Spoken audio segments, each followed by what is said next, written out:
What's up, guys? What's up? I've had some technical difficulties doing this stream, so I just want to preface this video. My camera's not cooperating. I hope my sound's on. Meg can hear me. Okay. We all know Meg's camera cut off 50 times last time, so buckle up. Anyways, let's get started. You guys are here for our first fantasy live video of the season. We'll be going over waiver wire pickups, people to drop, people had trade questions we're going to answer. We'll also go over injury updates and stuff like that. Feel free to drop any questions you have in the chat so we can answer them at the end of the video.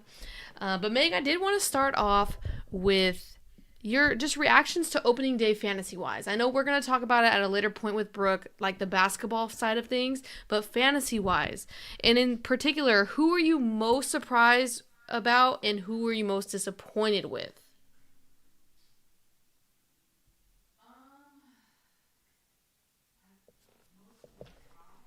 Oh, you're muted.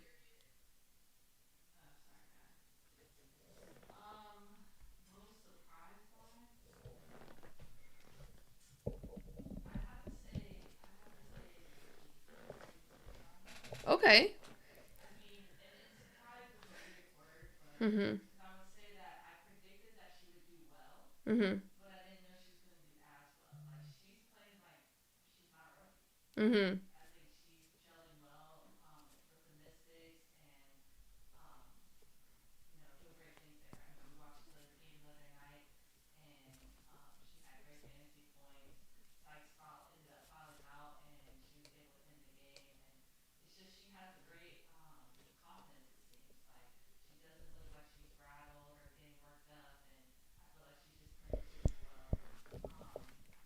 Oh, Meg, it looks like they can't hear you. Even after she unmuted?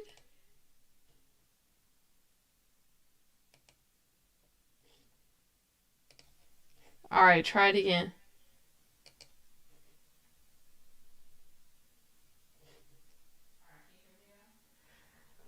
Let us know if you can hear me. I can hear you. I don't know why they can't hear you though.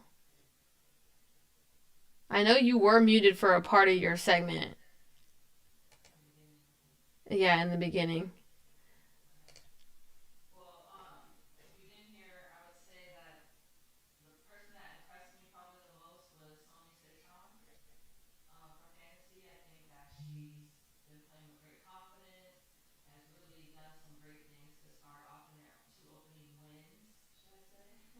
Mhm.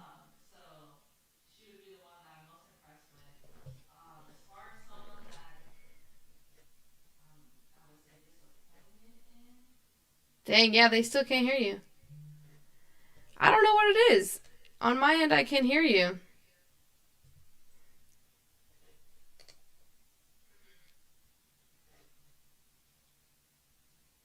Dang, Meg. Oh, it's really quiet for Meg? Oh, but you guys could hear it's just quiet.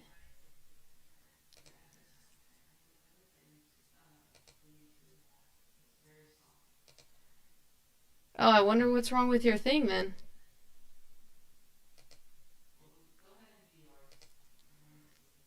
If not, just come into the room. Next, okay, my people I'm surprised the most about Kelsey Plum.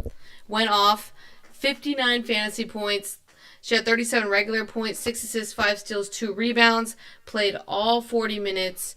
That's who I was not most surprised about because I feel like I said that she was going to play really well in LA.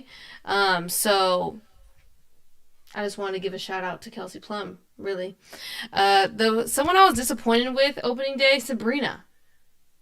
I drafted her high, and she only had 19 fantasy points. A person you draft that high should not be having 19 fantasy points, playing 31 minutes. She scored 8 regular points. That was a killer for me. Megan said that someone she was surprised about was Sonia Citron. And how'd you say it, Meg? Like, you knew she was going to do good, but you're just impressed of how well she did, especially in her first game, like, as a rookie. Meg did not fix her remote, apparently. You're going to carry your screen? See, I told you guys we had technical difficulties setting this up. Why don't you just sit right here? I know. Just turn your. I'll just kick you off. Goodbye. All right. I told you guys we were gonna have technical difficulties. So with that said, let's get into the trades that went down this week.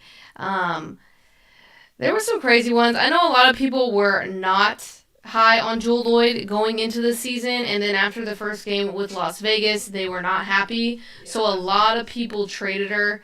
And 2 trades went down in the leagues that we're in today, or not today, this year. And I wanted to go in that with you guys. So trades of the week. The first one, Jewel Lloyd and Stephanie Dolson for Shakira Austin and Ariel Atkins. This one,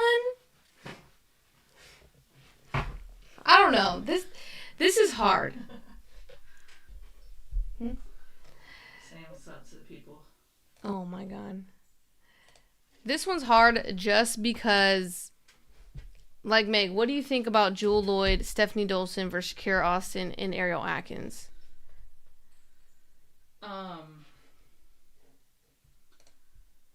Right now, straight up, I think it's pretty fair because Jewel Lloyd hasn't shown anything. Can they hear me? Can you guys hear me? If I'm really ringing this now because we're already live, so there's no going back. As long as you guys can hear me. Let's test. They'll let you know. Just what are your thoughts on it? I think it's pretty fair. I feel like Jewel Lloyd hasn't proved anything with being on this new team as far as fantasy relevance. And so I think that it's fair to say that she will be about Ariel Atkins' status. Because don't get me wrong, Ariel Atkins can put up some numbers, and I feel like just as consistent as she'll put up numbers is how Jewel Lloyd's going to look this year. I don't think Jewel Lloyd is going to be on a team like last year where she was with Seattle and we expected her to have big fantasy numbers day in and day out. I don't think that's going to be the case. So I think it's a fair trade. Okay. Josh said, yeah, that was my trade, taking a chance on Lloyd. Okay, so you traded for Lloyd. So I feel like a lot of people are not that high on Lloyd, so why are you, like, the one person I've seen, like, I'm going to take a chance on Jewel Lloyd. Like Meg said, I don't know what you said. I'm not even going to lie. I was reading these comments. But, I mean, I think it's fair. I'm not as high on Shakira Austin. I would have just... You got rid of Shakira Austin without having to drop her. I think that's a great trade on your part. So, I like that for you. Jewel Lloyd, I think if we had to pick a winner, I would go with the Jewel Lloyd, Stephanie Dolson side. I mean, Ariel Atkins, she didn't do that well in her debut, would you say? But she's always been that kind of player. Ariel doesn't really necessarily create a lot for herself. She needs that guard that really will create and then kick out to her for her jump shot and things like that. Mm-hmm. And even last year, Ariel Atkins, she was up and down. Yeah. She'll get you the double-digit fantasy points, but whether it's high double digits or low double digits will kind of fluctuate. Mm-hmm. But, I mean, I feel like Shakira and Stephanie right now has higher upside. She's been playing better. But once Aaliyah Edwards comes back in play, they have so many bigs that I think long-term, those two just cancel each other out in this trade. I don't think it would have mattered if they were added or not in this trade. It could have been Ariel for Jewel straight up. Yeah. I think this is like... I think I agree with you in that aspect. Shakira... I mean, Ariel and Jewel Lloyd, I feel it's like... Who do you believe in a little bit more, right? Right. Both in new systems. I just feel like Jewel, after last season... I don't know. Coming into the Aces where she's not going to be the primary scorer, which we all said, I had my doubts. Josh said Ariel was my 5th round pick, especially I got Jewel Lloyd in the 5th. Yeah, that's great. That's a great way of looking at it. Love to see it. Mm-hmm. If you were, would you accept or reject this trade, Megan? What was it? Sorry. Oh, which side? Yeah. Like, would you accept it? If you were the manager on either side, would you be like, yeah, that's pretty fair. Like, I'll do it. Yeah, I think so. Okay. I feel like, especially going into this year, I feel pretty equally about Jewel and Ariel. Yeah. I think they're just gonna get me that mid fantasy look. So yeah. Okay. Cool. Next trade that went down, Jewel Lloyd straight up for Alana Smith. I know Matthew was trying to get rid of Jewel Lloyd from the preseason, but I did want to bring up this trade because all the trades, like I said, that happened this week anyways, were around Jewel Lloyd. Now, what are you kind of thinking about this? A guard for a big? What's your view on it? When you're doing guard for a big, I feel like more goes into play because it depends kind of what else you have on your team, in my opinion. That could, like, if you have other guards and Jewel Lloyd's not going to really hurt your guards, then it's good. If you have a lot of bigs and Alana Smith, losing Alana Smith's not going to hurt your bigs. That's kind of what I would look at. Straight up though, I personally feel like I'm going to lean Jewel Lloyd's way. Okay. And the reason for that is because, yes, I know that she didn't have a great first game, but I don't think that's going to be the same. I feel like Jewel Lloyd's numbers is definitely it's going to be better. We have to look at the team. Like, the Aces really only have that starting five. They really don't have anything else.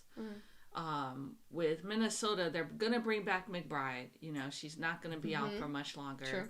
And so I just feel like they just have a lot more options on that team. They're definitely getting Diamond Miller back into the rotation. They go into their bench quite a bit. So, and then Bridget Carlton, even if she's coming off the bench, that's just another piece that gets a lot of minutes for Minnesota. So I just think Alana Smith might fluctuate. I know Alana was strong last year for fantasy, so hoping she can keep that up. But there's just a lot of people on that team that can bring up those numbers. Whereas Jewel Lloyd, in my opinion, should be putting up great numbers all the time. So I just look at this first game as just a bad outing.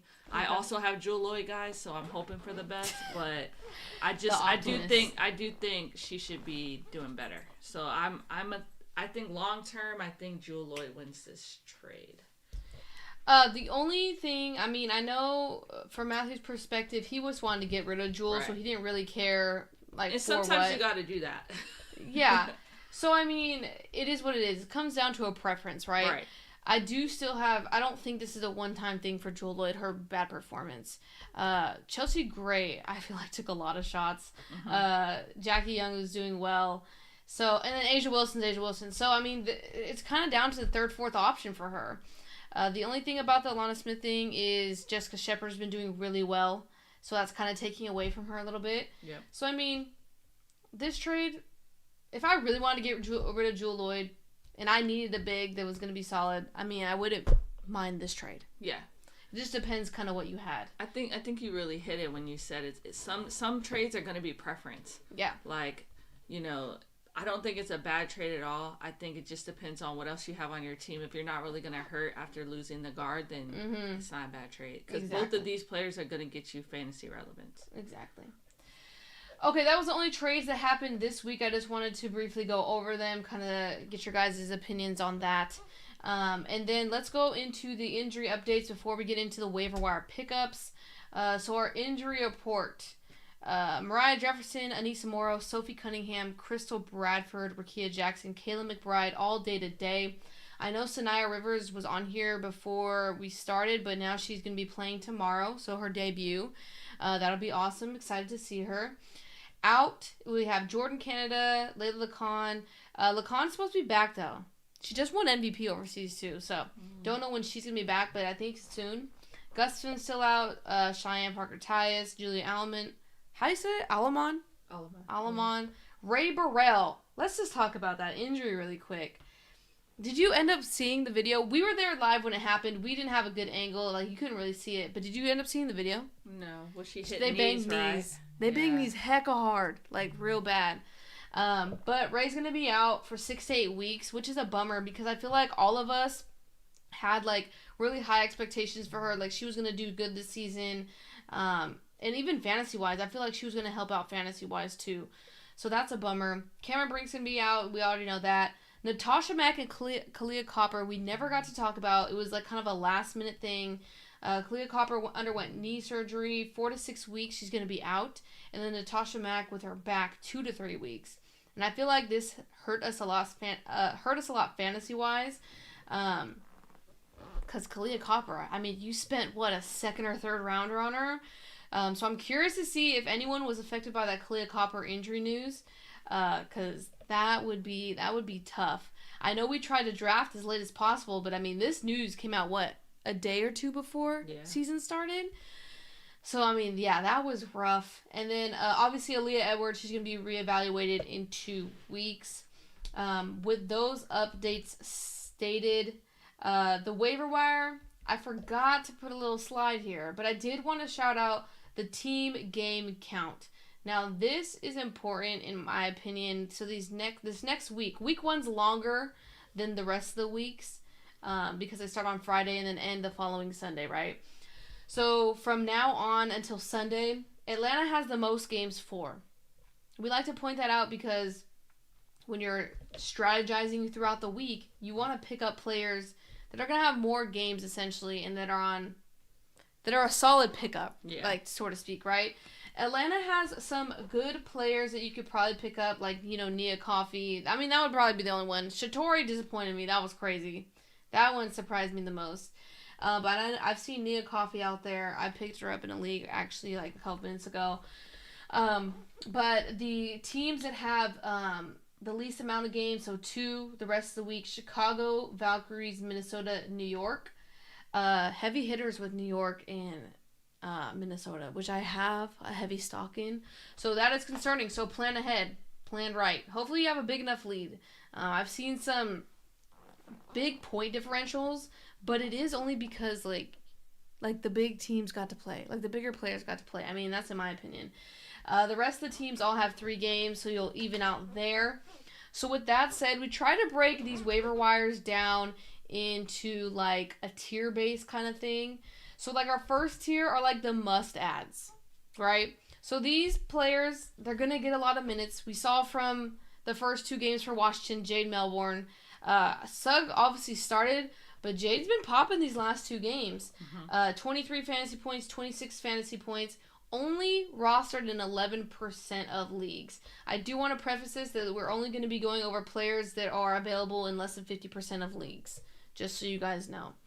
Her, and then I wanted to highlight Jessica Shepard. 24 fantasy points, 28 fantasy points in the last 2 games. Those 2, for me, are my must-to adds. I mean, Meg, you're looking at this list. I feel like all these names are really good. Like, these are going to be impactful players, getting a lot of good minutes and either starting or coming off the bench strong. So we want to add to that? So, Jade, I would have to also agree. Mm-hmm. But I would think Timmy is a good one. I mean, we watched it live. Mm-hmm. But the Valkyries, they don't have a lot of go-to players that are really, like, looking to score. Mm-hmm. And Timmy was one that she's looking to shoot that basketball. Yeah. She's looking to score. She's a rebounder. She has a chance to be a shot blocker, things of that nature. That's going to get you more fantasy points. So I think she's kind of a must-add right now until we see changes on the Valkyries. Okay. I would say Bridget and Jessica, they are good pickups right now. But like I said, when Kayla McBride comes back, that will affect fantasy points. Kayla McBride is a scorer. She's a dominant player where she's going to expect the ball to be in her hands. And so that is going to have to take away from other players. So I do feel like when McBride is back, that could affect Jessica and Bridget. How it's going to affect them, I mean, we're just going to have to see. But I know it's going to affect a player. And then that's just going to be depending on who allows it to affect them. But she is going to bother them. Maisha Hines, she's getting this starting position. I know they're currently playing right now, and I know that McCowan is getting more minutes than she did last game, but I think they're still riding with Hines. I mean, if Hines is hot enough, I don't think that McCowan's going to affect that, so that should be another great pickup. As long as she's able to start and hit, then I don't see why they would really go to McCowan as much, and we kind of see that, so... I think after the debacle, though, of her walking out, I think that ruffled a lot of feathers. I think it's going to hurt Hines Allen. I don't know. I would still pick up Hines Allen because I still have her. She's going to be a solid starting option. But I did want to shout out Olivia Nelson-Ododa. I feel like we had briefly talked about her being impactful for Connecticut, saying that she has a clear path. In her and Tina Charles, I like them together. Obviously, she got in a little bit of foul trouble, but she looks good. And I feel like, if she keeps it up, could be in that conversation for most improved player. But I really wanted to shout her out. If she's out there, I would pick her up. Like, what is this, 6, 2, 4, 6? All 6 of these players, if they're out there, which in majority of our leagues, I know they're not out there, but just in general, if they're out there, I'm probably picking up, and I'm probably not going to drop them unless I really, really have to, like I'm really behind. But yeah, all less than 50% rostered. They should be available. Any other on the must-adds? Any other comments? Nope. So these next ones, solid add. I didn't know how to really, tier this one out, because I'm not necessarily saying they're a must-add. I know a lot of you guys already have Maddie Siegrist, and she's on the solid add and maybe not the must-add for me, because I haven't seen her play 2 games, and I really wanted to see. I was trying to look for her stats right now, how she's doing. She's doing all right now. But I really wanted to see how she was going to do in this next game against Seattle. Also, same boat for Lexi Hull. She hasn't played 2 games yet. I want to see a little bit more, but we all in past have known how solid Lexi Hull can be. Mm-hmm. She can get you like that 12 to even sometimes 20 points, depending if she's hitting that 3. That helps her out a lot, right? And with Sophie Cunningham being out with the ankle, expect Lexi Hull to get the minutes. Mm-hmm. She's not splitting it with Sophie. I feel like that's the only player right now that will come in and can take away from Lexi, and she's not available. So as of now, if you need another guard, that's a good one. Yeah, and then same with Odyssey Sims. She had a down game. What was that, last night or the day before? No, yeah. I think it was last night. Only 9 fantasy points, but that first game she had 20 fantasy points. I feel like she's going to be a matchup-based pickup, but I feel like she's solid. She's starting. She's going to get a lot of minutes. So these 3, kind of like an all reliable kind of thing. Like we've used them in the past and they haven't done us too dirty. I feel like they're solid ads. I've seen Lexi Hull picked up and dropped a lot, and I just picked her up actually. I would say, another thing to take into consideration is the actual matchup. You can't always just go off of the fact like, oh, last game they scored 30 mm-hmm. fantasy points. Mm-hmm. Well, you got to look at who the matchup is and who they're going to be going against defensively. Mm-hmm. Because some players, they have that kryptonite, someone guarding them that they just can't get it done. Mm-hmm. And I don't know about you guys, but Odyssey and Courtney Williams were going at each other. They were both getting flustered. There were some times where Odyssey Sims, she should have got caused Courtney Williams and Natisha Hyman to turn the ball over. I think they went backcourt like twice, mm-hmm. But it just didn't get called, so that was just unlucky. But certain matchups are going to be harder for players, so just keep in mind who they're playing, because that will affect whether or not you should pick them up. But I also want to preface that it's like the waiver wire is so slim. Yeah. You're going to pick these players up, but your expectations you might just lower, right? Because there's no way you're just going to leave them sitting out there if they're available for you to pick up and plug in, right? So it's just about considering who you're dropping for them. That's true. Because if you know, okay, Odyssey Sims playing, let's just look at Sunday, for example. They're playing the Link, okay, that's going to be a tougher matchup for Sims than it was playing, like, the Valkyrie. Mm-hmm. Well, let's just use these players. Say I have Lexi Hull that I can drop for Odyssey Sim, but Lexi Hull then turns around and plays on Wednesday. So I have to consider, okay, if I drop her for today to pick up Odyssey Sims, that might give me 5 fantasy points.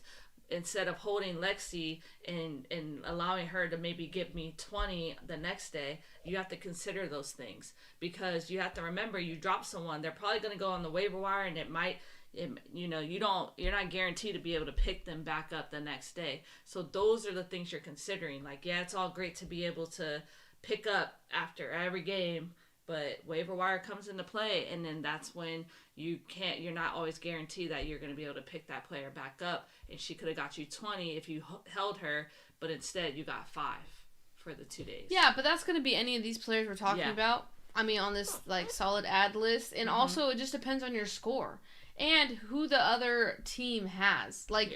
For example, like today or is tomorrow, I have one player. I had no players and my opponent had like 4 playing.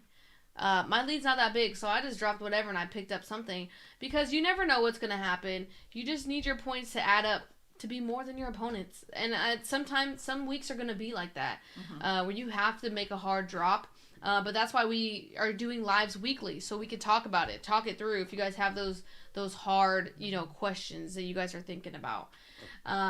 Any other comments on this one? Nope. Okay, this next list is high because hear me out. These are those role players that'll probably get you like 10 fantasy points, but maybe they had just a good day and they can get you like a 19er. I call this kind of like a high floor. Now I know a lot of these players on this list have only played 1 game. Hard to judge. The first week is always hard to judge. But if I had to circle back and I had to make a decision, I would be fine picking up these players and trying to bet on them. Specifically, like I'm looking at this list and, for example, I picked up Liru. She had a good showing. I don't think she's doing that good right now, though. Right? Like 2 fantasy points or something. Yeah, but I had to do it because there's no one out there. And it's just you have to kind of make those decisions. Emily Engstler, I feel like without Aaliyah Edwards there, could potentially be the most solid pickup of the bunch. I would also make a case for Nia Coffey. I like what Nia Coffey brings to Atlanta. And they do like her over there. Who are you kind of picking out of this lineup, Meg? So I would say Monique Billings for Valkyrie. That's crazy. I think you literally said that she was bad. No, yeah, let me finish. Oh, okay. I think that the first game was not her best outing. I've seen great Monique Billings games. Last season she played amazing. So I wouldn't give up on her. I feel like she's one of those players, that will potentially have that high floor, and I don't think you should just overlook her. And another person too is Ty Harris. I know she's on a new team, but she has the potential to really get you a lot of fantasy points. I think she's still kind of bouncing back from her injury, but she's another one that can really get you that high floor. Yeah, I also want to add in Carly Samuelson. She's at least played 2 games, 11 and 12 fantasy points. I'd take it. Over 0. Oh, did I put Carly twice? I really wanted you guys to draft her. Pick her up. No, yeah. What are the odds? They comment that, and I started talking about Carly Samuelson. But yeah, no, I think she's a solid ad if you want 10 points. I'm not going to complain about it, especially when the waiver wire is thin, and you're probably looking her in a 5-point fantasy player in the eyeballs. Mm-hmm. I would pick her up. She's going to get some solid minutes. Other than that, though, you know who? JC Sheldon. I actually want to point her out. She played like 31 minutes or something like that. Mm-hmm. Only 13 fantasy points, but her usage is crazy. I would follow that. Is it pattern? I would follow that stat. Her usage. She's gonna fall into fantasy points, playing 30+ minutes a game. Mm-hmm. So I want to take that back about Emily Engstler. I would go JC Sheldon, top of my priority list. I know we drafted her. I haven't dropped her yet. I'm going to hold on to her one more time. Mm-hmm. But anyone else you want to talk about in this category, this tier? No, I think the rest you kind of need to see more. A lot of these people on this list have only played 1 game, like, as of now that we're talking. So it's a little bit difficult. Once we have more data, it's going to be easier to make these decisions and actually rank them. Mm-hmm. But for now, just putting them in a tier is probably a little bit easier. Last tier, last resort. All right, I know everyone was high on Diamond Miller. I've seen a lot of Diamond Miller ads, and then she lets you guys down. I think that's going to be the tail for her this season. I think certain games she's going to play a lot, and then Cheryl is going to be like, nah, we don't need you this game. Like, it's going to be very rocky. I don't think it's going to be like last year where she, like, didn't play at all. Like, she played, like, 2 minutes a game. So I would say last resort. If she's there, sure, she might get you 5. Same with Sarah Ashley Barker. I know she had a good game last night, but it's going to be up and down. Like, I feel like that's this category. Very up and down, very unpredictable. You don't know what's really going to happen. You could get 2 fantasy points. You could get a little tenner. I will say for Sarah Ashley Barker, though, is that with Ray Burrell going down with that injury, Very true. It looks like the coach is really liking Sarah, so I think she's going to fall into a lot of minutes. Okay. So like Brooke said, because she's going to get these extra minutes that she wasn't going to get before, I think that it would allow her to get more fantasy points. So I think for now, for the next couple weeks that Ray Burrell's out, expect her to have the opportunity. I want to say opportunity because she's not like this dominant, like, oh, she's going to get you points. But she has now the minutes that will allow her to try to get you those fantasy points. So I would even maybe squeeze her into the tier above just because of Ray Burrell's injury. I don't know. I need to see more. From her. Natisha Heidman is always the same story. Same as last season. She can get you some points. And then Veronica Burton, I think she's going to lose a starting job to Julie Van Loo. But if you really need something... They need to hurry up. But if you need something, you got to pick her up and play her. Yeah. Because she's going to get minutes, but I think she's going to lose a starting job.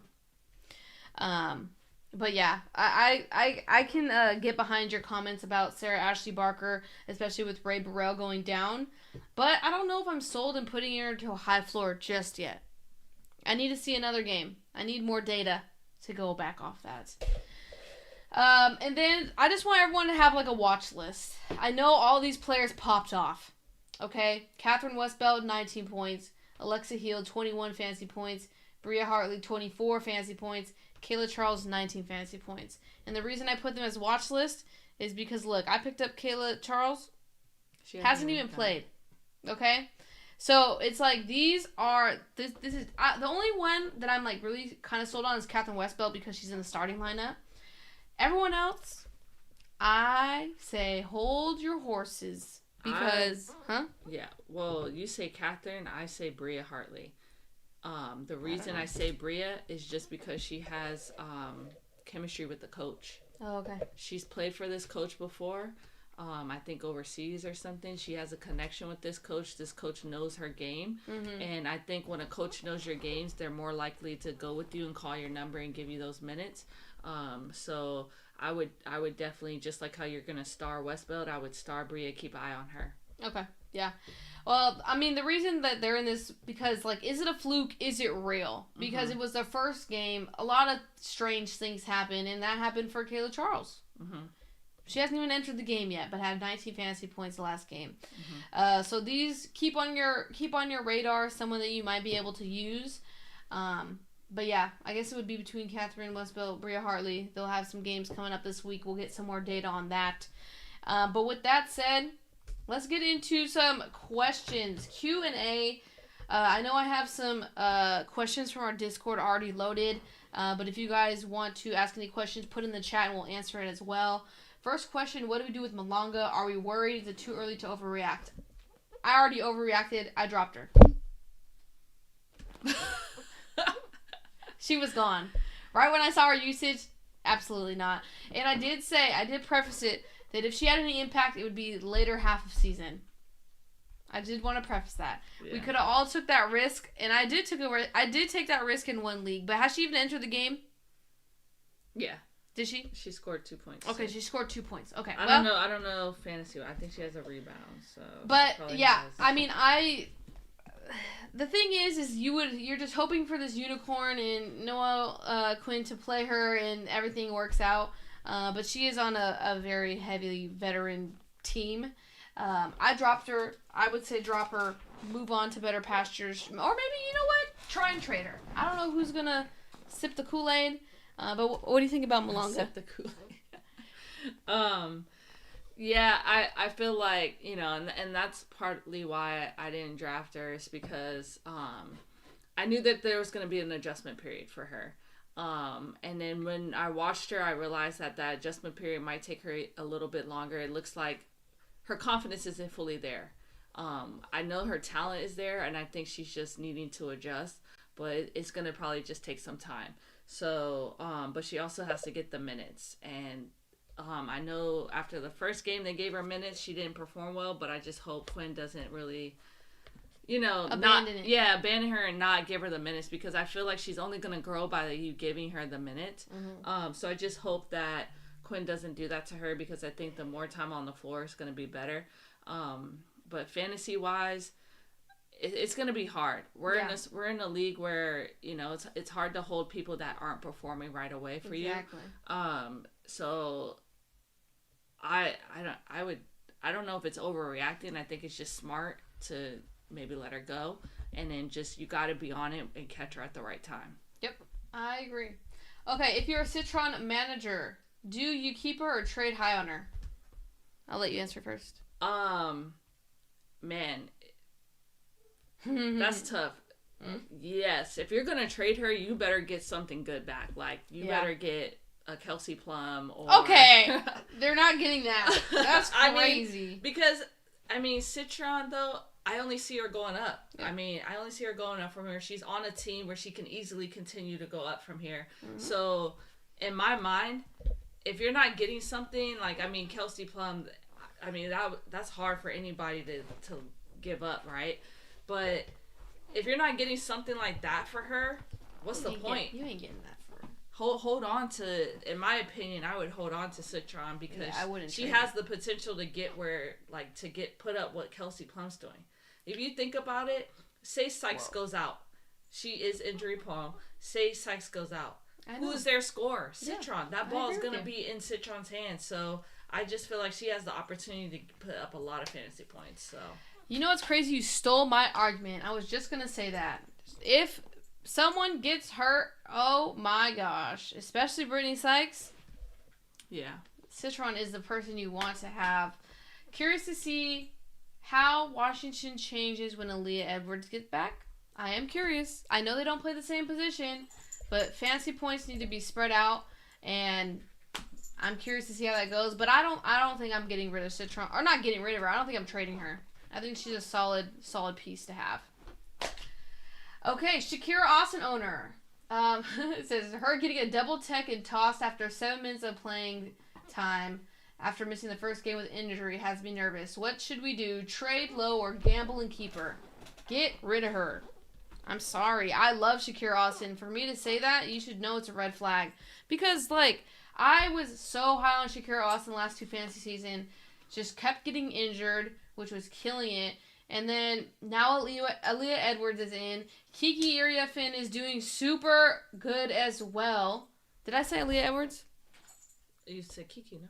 No, before that. Oh.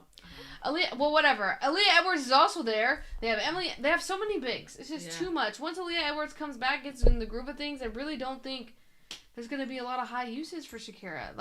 And if Kiki keeps playing how she's playing, it's going to be so hard. If you could trade her, like the trade example we had, maybe package her, I would do it. It's just another injury away. She gets another tech. What do you think, Meg? Yeah. I'm not on the boat. I feel like you said, that team is stacked with forwards that, are all talented. They're all talented, and she's got to keep her cool. She deals with injuries so much. In my opinion, I would trade her or cut her loose, honestly. She would be a waiver pick up and drop for me. Oh, wow, yeah. If it really comes down to it, if you're behind in your matchup, sometimes you gotta cut ties with people that you loved once. Okay, should I trust Marina Mabrey? Yes. Why? You gotta look at the team. Connecticut, they need Marina Mabrey to score. They need her to. No, they don't, because they have Tina Charles. Yeah, but they need that guard that's gonna be able to score, and I trust Marina Mabrey. I would stick with Marina Mabrey. What did she get last game? Oh, 21. All right, that's all right. 35 minutes. Yeah, just hold on for the ride. But I did tell you guys Tina Charles to the moon. That's who I should have shouted out, was Tina Charles instead of Kelsey Plum. I couldn't, though. Not my first shout out. Okay, waiver wire is so bare. Should I just hold my players if they have steady playing time? Megan, waiver wire queen, take it away. Yeah, there's no rule that says you have to use the waiver wire. If you have players on your team that get steady minutes and they get steady fantasy points, you might want to ride it out. The only thing that makes it hard is like how many games do they have that week, and is that going to affect you from whoever you're playing and what their team, their players, like the ability for them to play. Does that make sense? I know that last part kind of. What'd you say? So, because basically, you're only using the waiver wire if you need players to match up with the points that the other team is putting up. But if all the players on your team are solid players who get a lot of minutes and get good fantasy points, you kind of have to just play it like, all right, look at the whole week.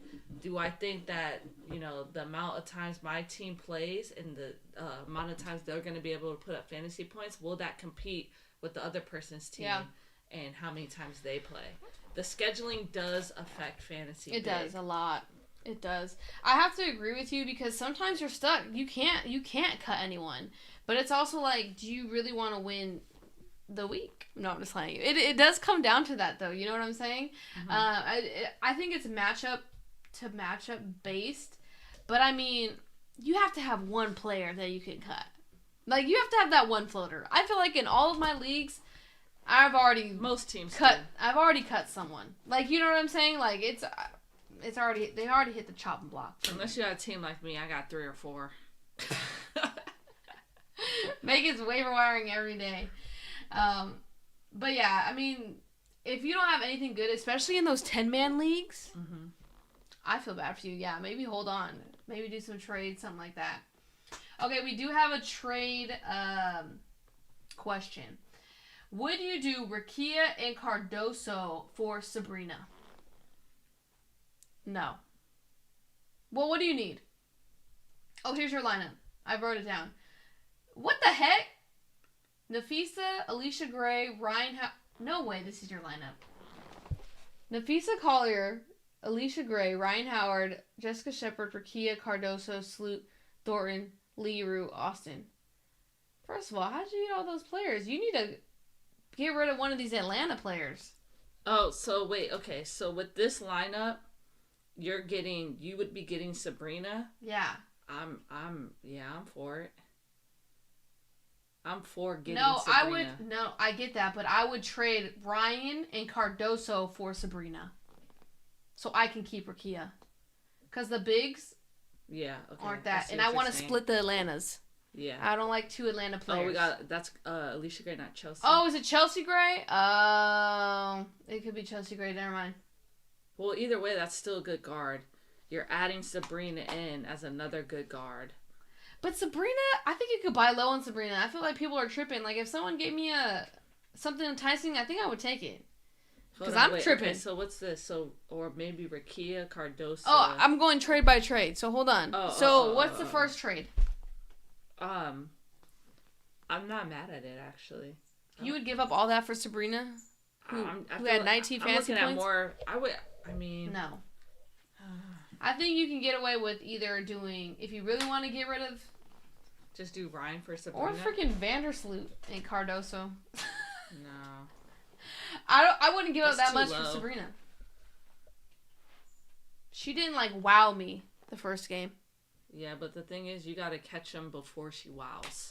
Okay, but you would give up... She's going to be way more expensive. Okay, but I'm saying, would you give up those 2 bigs for a guard when you already have a couple solid guards and you would only be left with Nafisa, Shepard, Thornton, Shakir, Austin, and Leroux? No, I don't think I would do that. Yeah, so why don't you try to do Ryan just for Sabrina? Try Ryan for Sabrina. Yeah, I would get rid of Ryan. That's me. Okay, next one, Rakia and Cardoso and Sloot and Thornton. What? For Sabrina? Is that what you were trying to say? No, what? Yeah, trade. What is that saying? That's what I'm trying. It says, or maybe Rakia, Cardoso plus Vandersloot plus Thornton. All for Sabrina? That's way too much. Oh, yeah, no, don't do that. Is that all for Sabrina? I don't know. I wonder if that's all for Sabrina. This was in Discord, huh? Yeah, this was in Discord. Let me send some follow-up questions. Yeah. We have a lot of follow-up questions on that one. But yeah, any other... yeah, I don't think I would pay that high for Sabrina just yet. I don't know. That's just my opinion. Megan begs to differ. Any other questions? Those were all the Discord questions that were sent in. Any other questions you guys are thinking about? I know it is kind of early for trades, but y'all are already trading. Any trades that you guys are thinking about, or any people you're trying to get rid of or pick up, drop them in the comments. We will be going live on Mondays and Thursdays. Mondays because we'll cover the early part of the week. Obviously, week 1's a little bit different. It's longer than how the regular fantasy week will be. And then Thursday, so we can cover you guys throughout the weekend in case any injuries or stuff like that comes up, where we can talk about replacements. So we'll see about that. But yeah, we'll be going live. I know you guys enjoy it because you guys get to ask live questions and stuff like that. Someone said Cardoso for Hayes. I think I would do it.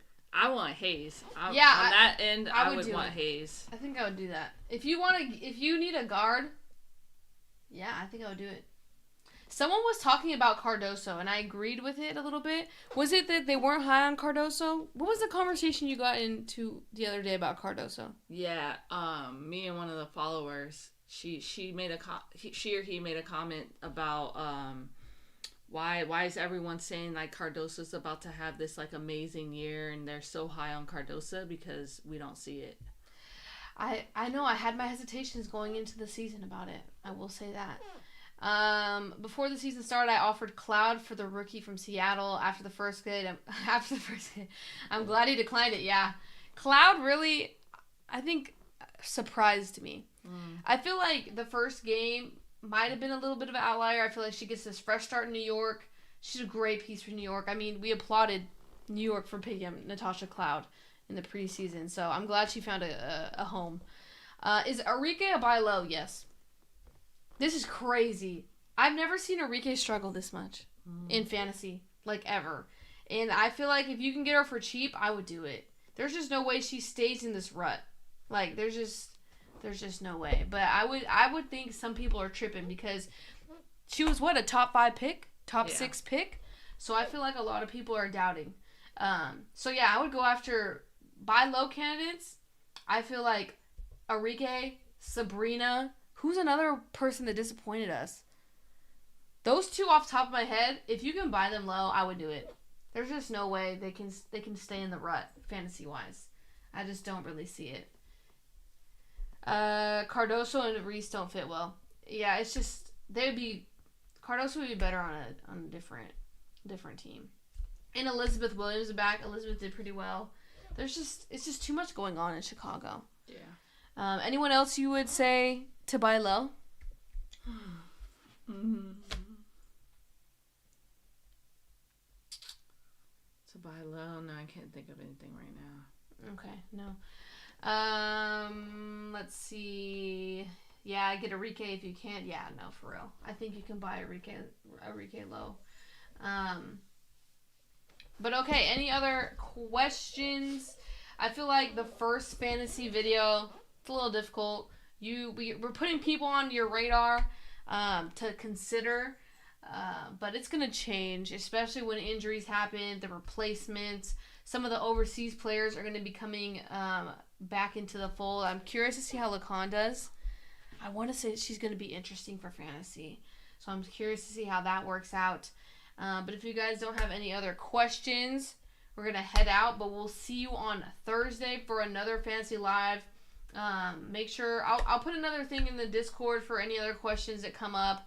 We'll still be highlighting the same stuff. Waiver wire pickups, injury updates, trades, stuff like that.